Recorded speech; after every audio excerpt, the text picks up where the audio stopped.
Siamo quasi arrivati, fra qualche paio d'ore, tra qualche giorno, insomma, ci sarà questa disputa, questo obiettivo che avete raggiunto per la disputa dei playoff. Ecco, quanto è importante questo momento per la Fortitudo, considerando anche che quest'anno diciamo, la classifica è stata abbastanza diciamo, importante per il posto che avete raggiunto.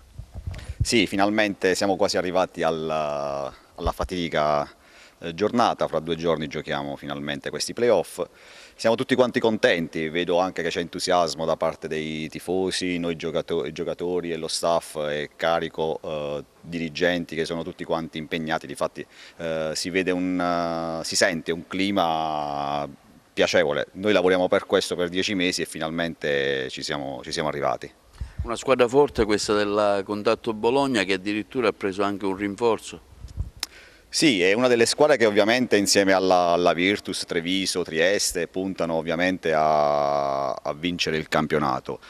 Mentre loro fanno acquisti, noi invece dietro le quinte stiamo lavorando più dal punto di vista tecnico-tattico, sperando ovviamente di mettere in difficoltà la Fortitudo. Ovviamente anche il nostro obiettivo è quello di vincere.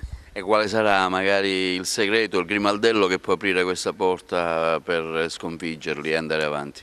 Visto che è un segreto facciamo in questo modo qui, lunedì alle 18 venite al palazzetto così lo scoprirete insieme. Le condizioni dei giocatori come sono? Al migliore giocheranno tutti o c'è qualche problema magari di infermeria? No, tutto tranquillo, c'è chi ovviamente, no, niente di particolare, i giocatori sono tutti quanti carichi al massimo, ripeto, giocatori, staff, società, siamo carichi in attesa di questa bellissima partita. Vi aspettate un'affluenza di pubblico particolare considerando l'evento?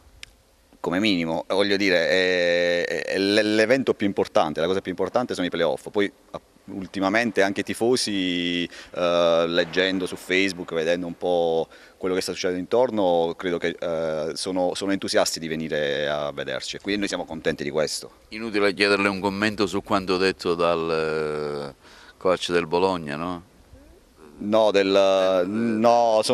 Ripeto, sono cavolate, a noi non interessa questo, anche perché non sono certo le parole che fanno vincere una squadra, sono cose che passano tranquillamente, si può comunque sempre sbagliare, ripeto, va bene così.